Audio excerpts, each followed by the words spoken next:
Petrol diesel ದರಗಳು ಜಾಸ್ತಿ ಆಗಬೇಕಾಗಿತ್ತು. ಯಾಕೆ? ಇಂಟರ್ನ್ಯಾಷನಲ್ ಮಾರ್ಕೆಟಲ್ಲಿ ಬೆಲೆ ಹೆಚ್ಚಿಬಿಟ್ಟಿದೆ. ಆ ಕಾರಣದಿಂದ ಮಾಡಬೇಕಾಗಿತ್ತು. ಎಲ್ಲ ರಾಷ್ಟ್ರಗಳು ಕೂಡ ಹೆಚ್ಚು ಮಾಡಿವೆ. ಇಂಡಿಯಾ ಒಂದೇ ಬಾಕಿ ಇದ್ದಿದ್ದು.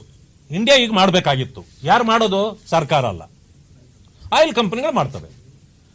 ಅವರು ಮಾಡಿಬಿಟ್ರೆ ಜನರಿಗೆ ಹೊರೆ ಆಗತ್ತೆ. ಒಂದು ಸಾರಿ 10 ರೂಪಾಯಿ ಜಾಸ್ತಿ ಆಗಿದ ತಕ್ಷಣ ಟ್ರಾನ್ಸ್ಪೋರ್ಟ್ ರೇಟ್ ಜಾಸ್ತಿ ಆಗುತ್ತೆ, ಆಟೋಗಳಲ್ಲಿ ರೇಟ್ ಜಾಸ್ತಿ ಆಗುತ್ತೆ, ಟ್ಯಾಕ್ಸಿಗಳಲ್ಲಿ ರೇಟ್ ಜಾಸ್ತಿ ಆಗುತ್ತೆ, ಆಮೇಲೆ ನಿಮ್ಮ ಲಾರಿಗಳು ಅವೆಲ್ಲದರಲ್ಲೂ ಜಾಸ್ತಿ ಆದಮೇಲೆ ದವಸ ಧಾನ್ಯಗಳು, ಹೋಟೆಲ್ಲು, ತಿಂಡಿಗಳು ಎಲ್ಲ ಜಾಸ್ತಿ ಆಗಿಬಿಡ್ತವೆ. ಇದು ಚೈನ್ ರಿಯಾಕ್ಷನ್ ಡಿಸ್ಟರ್ಬ್ ಆಗುತ್ತೆ. ಇದನ್ನು ಯೋಚನೆ ಮಾಡಿ ಮೂಲದಲ್ಲೇ ಇದಕ್ಕೆ ಉತ್ತರ ಕೊಡಬೇಕು ಅಂತೇಳಿ ಎಕ್ಸೈಸ್ ಡ್ಯೂಟಿನ 10 ರೂಪಾಯಿ ಒಂದೊಂದು ಇದ್ರ ಮೇಲೆ ಕಡಿಮೆ ಮಾಡಿಬಿಟ್ರು.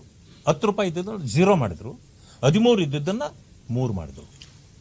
ಈಗೇನಾಗೋಯ್ತು? ಅವ್ರು ಹೆಚ್ಚಿಸಲಿಲ್ಲ, ಕಂಪನಿಗಳು ಹೆಚ್ಚಿಸಲಿಲ್ಲ. ಈಗ ಅದರಿಂದಾಗಿ ಗೊಂದಲವೂ ಇಲ್ಲ, ಎಲ್ಲ ಸಮಸ್ಯೆ ಪ್ರಥಮದಲ್ಲೇ ಮುಗಿದೋಗ್ಬಿಡ್ತು. ಇದನ್ನು ಕ್ರಿಟಿಸೈಸ್ ಮಾಡ್ತಾರೆ ಕಾಂಗ್ರೆಸ್ನವರು. Surrender, Narender surrender. ಅರೆ ಏನ್ ಸರೆಂಡರ್? ಎಲ್ಲಾಗಿದ್ದಾರೆ ಸರೆಂಡರ್? ನೋಡಿ, ಅದಕ್ಕೆ ನಾನು ಹೇಳಿದೆ ಮುಖ್ಯಮಂತ್ರಿಗಳೇ, Narender is not surrender. Narender is a ದುರಿಂದರ್. ಯಾಕೆ ದುರಂದರ್ ಗೊತ್ತಾ? ಜವಾಬ್ದಾರಿಯುತ ಹೊರೆ ಹೊರುವವನು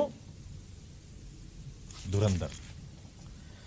ಪಂಡಿತ ಅಥವಾ ನಿಪುಣ ಅಂದ್ರೆ ಯಾವ ವಿಚಾರದಲ್ಲಿ ಆಗಿರ್ತಾನೋ ಅವನು ದುರಂದರ್. ಆದ್ರಿಂದಲೇ ಇವತ್ತು ತೈಲ ಕಂಪನಿಗಳು ಯಾವುದು ಬೋಟ್ ಬರಕ್ಕೆ ಸಾಧ್ಯನೇ ಇಲ್ಲ. ಆದ್ರೆ ನಮ್ಮದು ಹೆಂಗೆ ಬಂದು ನಮ್ಮ ದಡ ತಲುಪ್ತಾ ಇವೆ? ಹೆರ್ಮೂಜಲ್ಲಿ ಭಾರತದ ಧ್ವಜ ಕಂಡ ತಕ್ಷಣ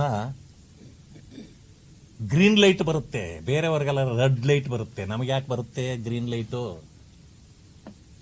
ನಮ್ಮ ಒಡಂಬಡಿಕೆ ಹೊರ ದೇಶಗಳ ಜೊತೆಯಲ್ಲೂ ಅಷ್ಟು ಚೆನ್ನಾಗಿ ಇಟ್ಕೊಂಡವ್ರೆ. ಅವ್ರನ್ನ ನೀವು ಸರೆಂಡರ್ ಅಂತೀರಿ?